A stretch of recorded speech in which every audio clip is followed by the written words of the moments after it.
The next story is Megan Rapinoe, along with 175 women athletes, signed a trans supportive brief.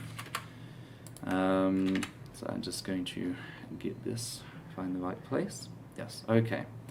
Operating under the group name Amacy, Megan Rapinoe, Billie Jean King, and 174 professional female athletes have called upon official bodies to halt the discriminatory practices that target both trans and intersex athletes. They stated that, quote, "All amici believe that every young person, and especially youth who are transgender or intersex, should be able to participate fully in sport alongside their peers and gain the benefits that sports participation brings. This is especially important for transgender and intersex youth. Some amici also share the harm they experience when excluded from athletic participation because of who they are and the ways this was detrimental to their emotional and social development, as well as their sense of self and physical well-being." This whole thing comes as a response to bills like HB 500 in Idaho.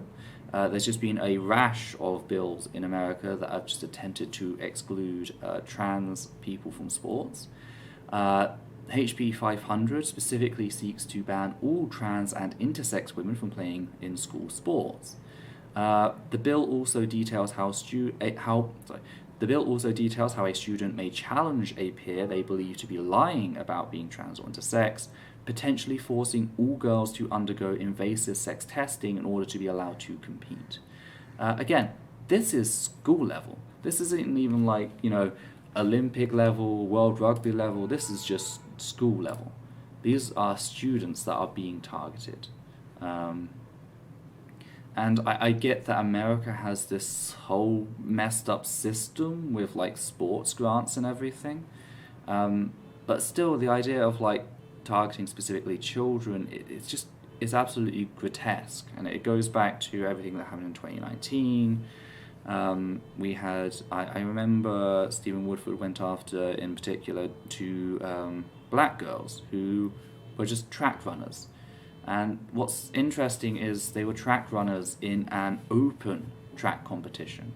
If you don't know what the difference between an open track and a closed track is, open track is like a person, the regulations are a lot less strict. So a person, for example, who is trans can join in.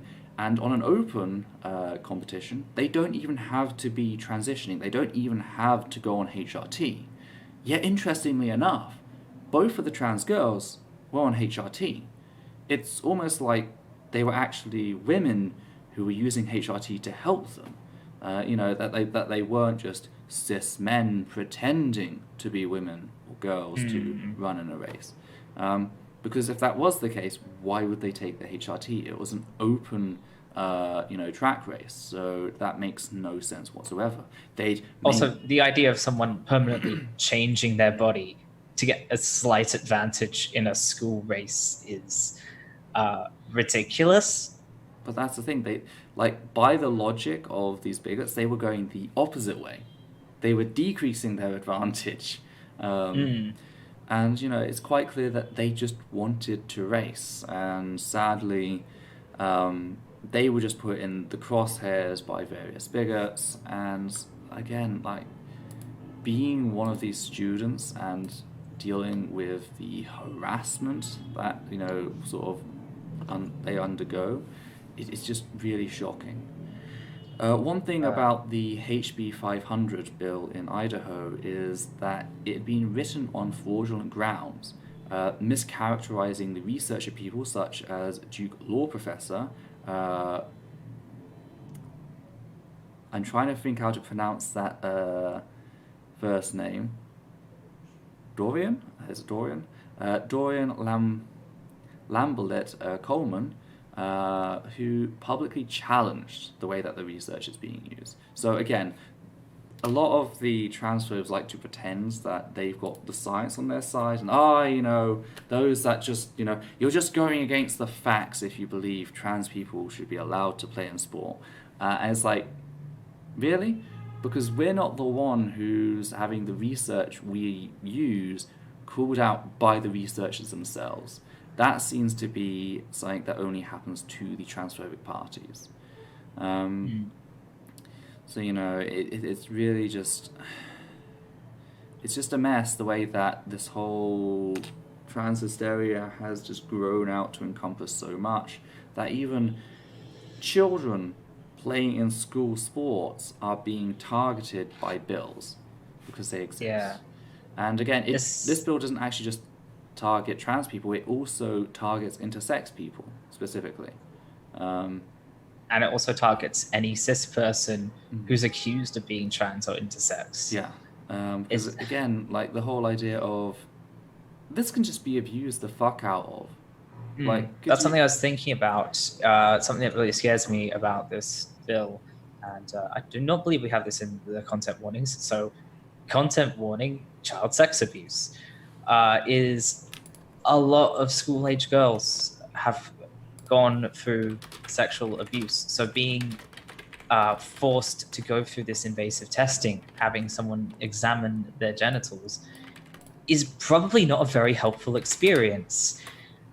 It's probably not a very helpful experience regardless. And it's like, could this be weaponized by, I don't know, maybe kids who don't know any better would decide to weaponize that? Maybe predatory teachers might decide to weaponize that. There's just all sorts of ways you could weaponize it. And it's just not necessary, because I don't know if anyone knows this, but your external genitals don't have any impact on your sporting ability. It's not like hormones where it affects your muscle mass and stuff. They're just kind of there. They have nothing to do with any of this. There's no reason to examine someone's genitals to determine whether or not they have an advantage in sport. You're just being creepy.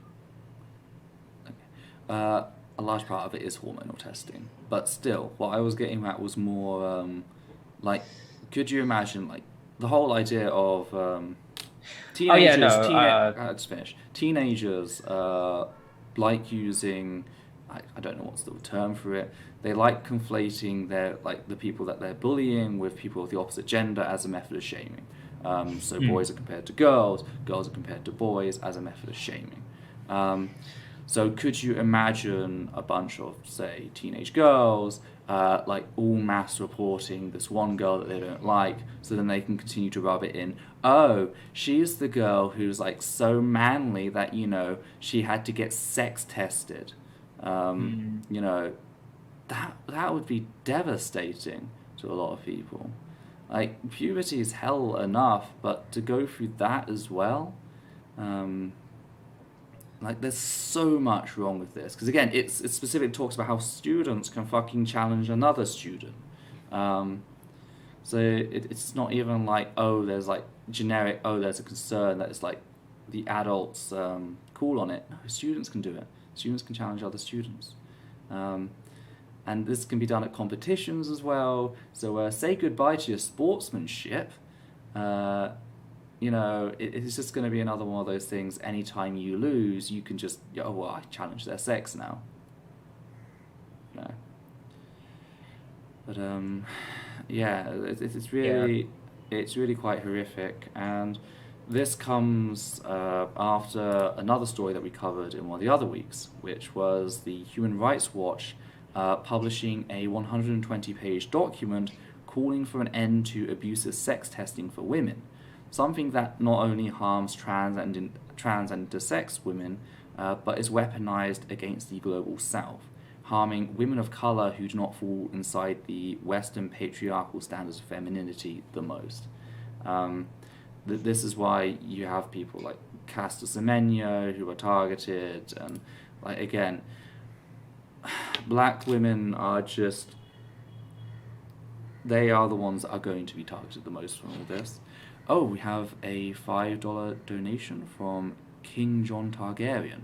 Yet those on the left are willing to die on a hill for Tulsi Gabbard, because here we go. She tried pushing for something like this too. Yeah, it's just, again, these bills are popping up everywhere. Thank you for your $5 donation. It is much appreciated. It's just...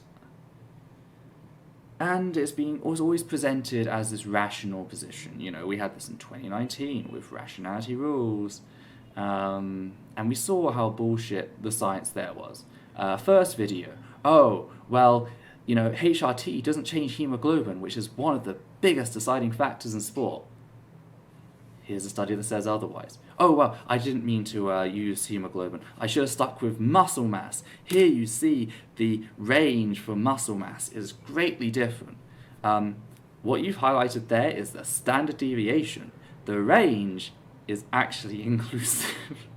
Oh, well, I didn't mean muscle mass. I meant heart, lung size, and what was it? Muscle fiber density. Here's several studies on that. Read all those studies. They didn't mention those things at all. And it's just that's how it is. It's the pretense that they've got the evidence. It's just you can continue. I remember now. There was that whole thing about like the fast twitch versus slow twitch muscle fibers. Like they were really scraping the bottom of the barrel. Yeah, that was Noel Plum's like magic thing. It's like you can't cut the muscle mass in half. You have to cut it in whole. Did you know that like cis women and preteen trans men and all that they just don't have muscles at all? Testosterone lets you grow muscles from nothing. It's great. Now I can hold my bones up. It's just a gaseous entity. Oh, but yeah, like, and this whole thing of misrepresenting the science, and then the thing is, like, they just keep parroting it. The moment you challenge it, they just move on to parroting it somewhere else. I had to watch Stephen Woodford's videos on Sargon of Akkad at some point. And he goes on about... Why would you do that to yourself? And he goes on about how, like, Sargon of Akkad, oh, these leftists are anti-science. Actually, I defended science against the far leftists on trans athletes. It was like, you fucking lying piece of shit. You quoted standard deviation as the range when the annotation you showed on screen told you it was standard deviation. Like Sargon of Akkad, at least when he said, like surveys are awful, you can't use surveys. Here's some actual evidence. Just read the first paragraph and showed the first paragraph. He didn't show the second paragraph, which stated, this is a survey. You know. Speaking of the standard deviation graph, did you know that if you admit that you don't really understand standard deviation that well, but it's not really relevant, so you're not going to cover it, that is the same as failing to read the range when the graph instructs you on how to read the range. Those things are the same. I'm just as bad as Stephen Woodford. Yeah, it's just like, if you just fucking read the graph. Like, the annotation was there to help people. Like, what did you think that bar was there for? Like, it's just... It was, the whiskers were there because everyone loves whiskers. Cats are great. Yeah. My cat seems to have gone. It's a shame. I was kind of hoping she'd stay around for the whole stream. It was just an absolute mess. And again, he still flaunts around like a fucking peacock. Like, you know, oh yeah, I did so great. It's like, really? Really? Yeah. That's the sad fact of how things have become in this discussion. You know, science be damned.